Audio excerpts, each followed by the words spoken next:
नमोबुद्धाय जय भीम साथियों, आज बात करेंगे संविधान का भाग नंबर 3 क्या कहता है। मैंने पिछले क्लास में आप लोग को बता दिया था कि संविधान का भाग जो है 2 क्या कहता है। मैंने पिछले क्लास में संविधान का भाग 2 में जो है सिटीजनशिप जो था, नागरिकता से रिलेटेड, मैंने उसके बारे में पूरा तरह से कंप्लीट करा दिया, जरा से भी डाउट नहीं छोड़ा था आप लोग को। जो 5 से 6 एपिसोड कुल चला था उसमें पूरा कंप्लीट करा दिया है नागरिकता से। आई होप आप लोग को पिछले क्लास वाला वीडियो को समझ में आया होगा। आज हम लोग बात करेंगे फंडामेंटल राइट्स, जिसको मूल अधिकार यानी मौलिक अधिकार कहते हैं। बाबा साहब अम्बेडकर ने ये मूल अधिकार यानी मौलिक अधिकार को संविधान का भाग नंबर 3 में जगह दिया। ठीक है, अब भाग नंबर 3 में जो है जगह दिया। अब उसके साथ साथ बाबा साहब अम्बेडकर ने इस मौलिक अधिकार यानी मूल अधिकार को बहुत प्रकार से मूल अधिकार को लिखा। उस बहुत प्रकार के मौलिक अधिकार को जो उन्होंने जो है अनुच्छेदों में रखा। अनुच्छेद यानी कि आर्टिकल कहा जाता है। तो भाग नंबर 3 में कितना अनुच्छेद हम लोग पढ़ेंगे, तो 12 से लेकर 35 के बीच में हम लोग अनुच्छेद पढ़ेंगे पूरा संविधान का भाग नंबर 3 में। आज हम लोग समझते हैं पहले मूल अधिकार है क्या। मौलिक अधिकार जिसको कहा जाता है, इंग्लिश में फंडामेंटल राइट्स कहा जाता है। मूल अधिकार वैसे अधिकार होता है ना कोई सरकार छीन सकता है, ना ही कोई व्यक्ति छीन सकता है। आने के अकदम किसी भी व्यक्ति को जिंदगी जीने के लिए, एकदम शान से जिंदगी जीने के लिए, एकदम ठाड़ से जिंदगी जीने के लिए, आने के पूरा आजाद से जिंदगी जीने के लिए, स्वतंत्र से जिंदगी जीने के लिए एकदम वैसा अधिकार हमें जरूरी है। वैसे अधिकार को मूल अधिकार यानी मौलिक अधिकार कहते हैं, जो बाबा साहब अम्बेडकर ने भाग नंबर 3 में जगह दिया संविधान का। ठीक है, तो हम लोग इस मूल अधिकार मौलिक अधिकार के बारे में थोड़ा सा विश्लेषण हम बढ़िया से तरह से समझेंगे और थोड़ा सा हम बताने का प्रयास करेंगे सरल भाषा से। जरा सा भी आप वीडियो को स्किप ना करें, पूरा फुल वीडियो को देखें। यही फंडामेंटल राइट्स के बारे में जो है अभी जो है बहुत बड़ा जो है ट्रेंड चल रहा है। राष्ट्रपति महोदया जी ने, जो द्रौपदी जी ने जो है बहुत बड़ा जो है झटका थप्पड़ मारा है सुप्रीम कोर्ट के जजों को, यही फंडामेंटल राइट्स के बारे में बोलते हुए। तो आज चलिए फंडामेंटल राइट्स को आप लोग को पूरी तरह से आप लोग को समझा देते हैं। ये मूल अधिकार मौलिक अधिकार ऐसे अधिकार होता है जो न कोई सरकार छीन सकता है, न ही कोई व्यक्ति छीन सकता है। लेकिन कभी कभी सरकार यदि चाहे तो इस मौलिक अधिकार को और मूल अधिकार को कुछ समय के लिए निलंबित कर सकता है।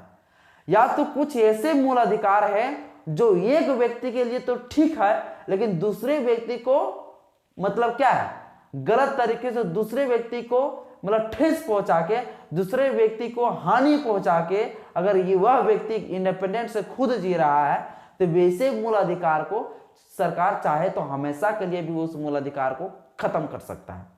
समझ में आ गया?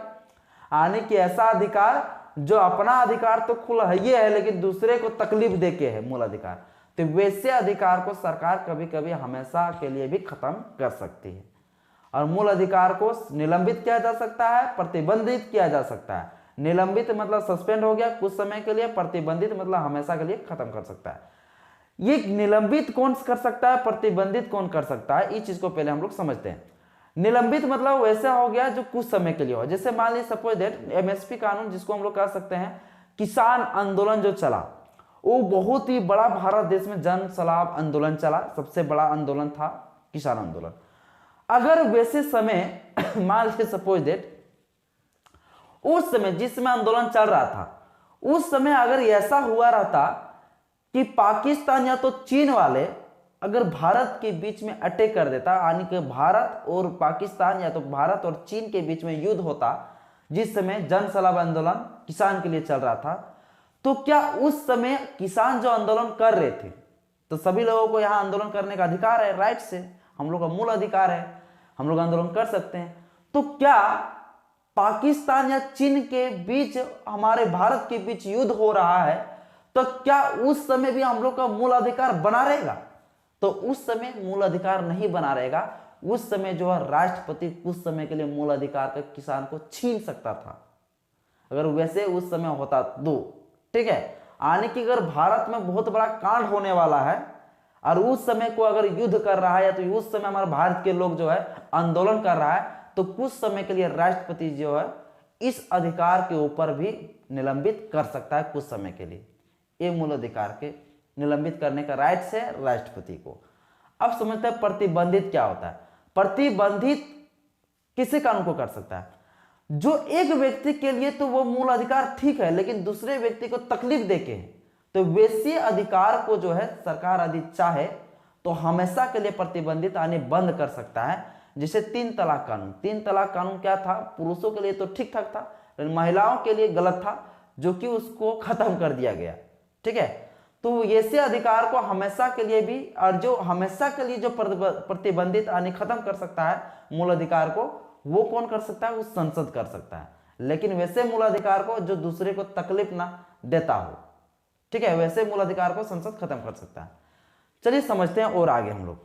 ये मूल अधिकार को फ्रेंच भाषा में मैग्ना कार्टा कहा जाता है। ठीक है, और उसको हम लोग मूल अधिकार जो है हम लोग फंडामेंटल राइट्स को हम लोग मैग्ना कार्टा कहते हैं। अब हम लोग समझेंगे अनुच्छेद नंबर 12 क्या कहता है। अनुच्छेद 12 कहता है कि स्टेट, इसमें सरकार का शब्द नहीं, स्टेट कोई ऐसा कानून नहीं बनाएगा जो किसी की व्यक्ति का मूल अधिकार, मौलिक अधिकार को छीनता हो।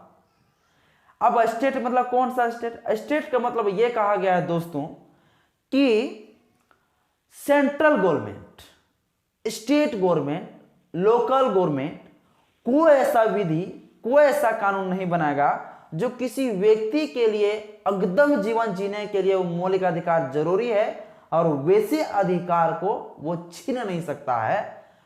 इसलिए परिभाषा दिया गया है मूल अधिकार का अनुच्छेद नंबर 12 में कि गवर्नमेंट यानी कि स्टेट का संविधान भाषा में कहा गया, स्टेट का मतलब सेंट्रल गवर्नमेंट मतलब भारत सरकार कोई ऐसा कानून नहीं बनाएगा जो किसी व्यक्ति का मूल अधिकार को छीनेगा।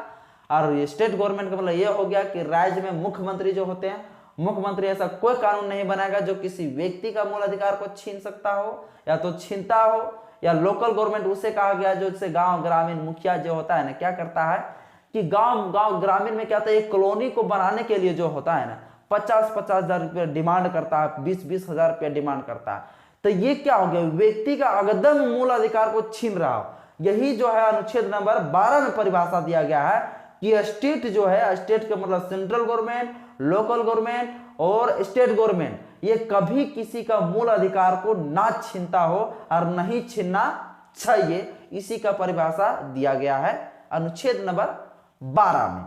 यदि सरकार चाहे तो कभी कभी मूल अधिकार के प्रति भी जो है नियम और कानून को बना सकता है, लेकिन ऐसा कानून नियम बना सकता है जो अगदम उस व्यक्ति का मूल अधिकार को नहीं छीनता हो और उसके मूल अधिकार में बढ़ावा हो, उसके मौलिक अधिकार में और फायदा हो, नुकसान नहीं होना चाहिए, वैसे मूल अधिकार को बना सकते हैं। जैसे मान लीजिए सरकारी कर्मचारी के लोग जो है आजकल देखते हैं, जिसको आना चाहिए ऑफिस 10 बजे वह आ रहे हैं 12 बजे, आ रहे हैं 11 बजे।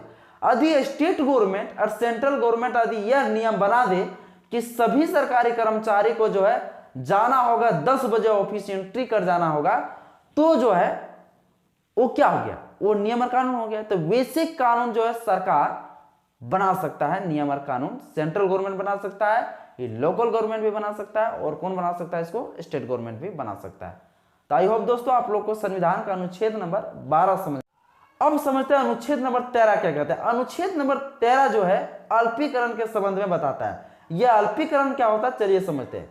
अल्पीकरण का मतलब यह हो गया कि मान लीजिए किसी भी व्यक्ति को जीने के लिए अगदम जरूरी है मूल अधिकार, और वो अधिकार किसी को चोट पहुंचा के और अपना फायदा के लिए अगर मूल अधिकार ले रहा है, तो वैसे अधिकार को जो है अल्पीकरण किया जा सकता है, यानी वैसे अधिकार को सरकार छीन सकता है। जैसे सपोज दैट हमको आजादी यहां वहां थूकने का, तो यहां वहां थूकने का यदि आजादी है तो इसके मतलब ऐसा थोड़ा कि किसी का चेहरा थूक देंगे, मुंह में थूक देंगे। तो किसी को तकलीफ देके यदि आप मौलिक अधिकार ले रहे हैं तो वैसे अधिकार परमानेंट के लिए खत्म कर सकता है। जैसे सलमान खान का जो है बहुत बड़ा ट्रेंड चला था मामला कि सलमान खान का अभी तक वो केस चल रहा है कि सलमान खान ऐश्वर्या राय के प्यार के चक्कर में है, शराब इतना पिया था कि सड़क में जो सोने वाले मजदूर थे, सड़क में चलने वाले जो मजदूर थे, उसको अपना 4 व्हीलर से कुचल दिए थे। ठीक है, तो इसके मतलब ऐसा नहीं, तुमको अगर बाबू शान से जिंदगी जीने का अधिकार है, शराब पी के गाड़ी चलाने का अधिकार है, तो क्या करोगे? मजदूर के दायरे को चलोगे क्या? तो उस मजदूर को भी तो शान से जिंदगी जीने का अधिकार है भाई। यानी किसी भी व्यक्ति का फायदा के लिए अगर मूल अधिकार ले रहे हो तो वैसे अधिकार को जो है अनुच्छेद नंबर 13 के तहत छीना भी सकते।